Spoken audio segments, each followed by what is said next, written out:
ಈಗ ನೀವು ಇಲ್ಲಿ ನೋಡ್ತಾ ಇರ್ಬೋದು,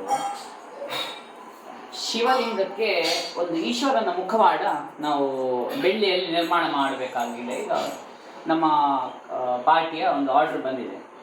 ಲಿಂಗ ಇದೆ ಅಲ್ಲಿ ಕಲ್ಲಿನ, ಅದಕ್ಕೆ ಬೆಳ್ಳಿಯ ಮುಖವಾಡ ಎದುರುಗಡೆಯಿಂದ ಇಡಲಿಕ್ಕೆ ಒಂದು ವ್ಯವಸ್ಥೆ ಆಗಬೇಕು ಅಂತ. ಹಾಗಾಗಿ ನಾವು ಆ ಲಿಂಗದ ಉದ್ದ ಮತ್ತು ಅಗಲಕ್ಕೆ ಹೊಂದಿಕೊಂಡು ಈಶ್ವರನ ಮುಖವಾಡವನ್ನು ನಾವು ಪ್ರಪ್ರಥಮವಾಗಿ ಈ ಮಣ್ಣಿನಲ್ಲಿ ತಯಾರು ಮಾಡ್ತೇವೆ. ನೀವೀಗ ಇಲ್ಲಿ ಮೇಲ್ಗಡೆಯಿಂದ ಬಂದು ನೋಡಿ, ಧಕ್ಕೆ ಈ ಥರ ಇದೀಗ ರಫ್ ಶೇಪ್ ಈಗ ನಿರ್ಮಾಣ ಆಗಿದೆ. ಮಣ್ಣಿನಲ್ಲಿ ಮೋಲ್ಡ್ ರೆಡಿ ಮಾಡ್ತಾ ಇದ್ದೇವೆ. ಶಿವನ ಮುಖವಾಡ, ಕುತ್ತಿಗೆಗೆ ನಾಗಾಭರಣ, ಜಟೆ, ಆಮೇಲೆ ಇಲ್ಲಿ ಚಂದ್ರ ಬರ್ತದೆ, ಗಂಗೆ ಬರುತ್ತೆ. ಈ ಥರ ಒಂದು ಮುಖವಾಡವನ್ನು ನಾವು ನಿರ್ಮಾಣ ಮಾಡಿಕೊಂಡು ಮಣ್ಣಿನಲ್ಲಿ, ಆ ನಂತರ ಇದರ ಫೈಬರ್ನ ಅಚ್ಚು ನಿರ್ಮಾಣ ಮಾಡ್ತೇವೆ. ಆ ಫೈಬರ್ನ ಅಚ್ಚಿನ ಮೇಲೆ ನಾವು ಬೆಳ್ಳಿಯದ್ದು ತಗಡೆಲ್ಲ ಇಟ್ಟು ಮುಂದಿನ ಕಾರ್ಯವನ್ನು ನಾವು ಮುಂದುವರಿಸ್ತೇವೆ. ಪ್ರಪ್ರಥಮವಾಗಿ ನಮಗೆ ಬೇಕಾಗಿರುವಂಥದ್ದು ಈ ಮಣ್ಣಿನ ಮೂರ್ತಿ, ಈ ಶಿವನ ಮೂರ್ತಿ. ಅದನ್ನು ನಾವು ಇಲ್ಲಿ ನಮ್ಮ ಸಂಸ್ಥೆಯಲ್ಲೇ ನಾವು ನಿರ್ಮಾಣ ಮಾಡ್ತೇವೆ.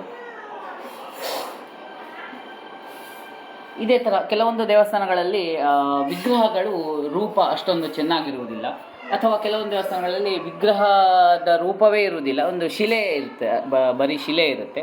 ಅಂಥ ಸಂದರ್ಭಗಳಲ್ಲಿ ನಾವು ಆ ದೇವರನ್ನು ಧ್ಯಾನ ಶ್ಲೋಕಗಳನ್ನು ನಾವು ಕೇಳಿಕೊಂಡು ಅದಕ್ಕೆ ಹೊಂದಿಕೊಂಡು ವಿಗ್ರಹಗಳನ್ನು ಪ್ರಪ್ರಥಮವಾಗಿ ಮಣ್ಣಿನಲ್ಲಿ ಅಥವಾ ಕೆಲವೊಂದು ಸರ್ತಿ ಮೇಣದಲ್ಲಿ ನಾವು ನಿರ್ಮಾಣ ಮಾಡಿಕೊಳ್ತೇವೆ.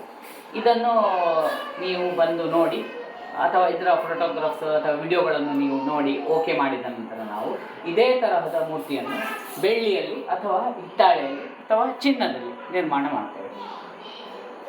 ಹಾಗೆ ನಿಮ್ಮದು ಏನಾದರೂ ದೇವಸ್ಥಾನಕ್ಕೆ ಇದೇ ತರಹದ ಕೆಲಸಗಳ ಅವಶ್ಯಕತೆ ಇದ್ದರೆ ನೀವು ನೋಡಿ ನಮ್ಮನ್ನು ಅವಶ್ಯಕತೆ ಇದ್ದರೆ ಸಂಪರ್ಕ ಮಾಡ್ಬೋದು.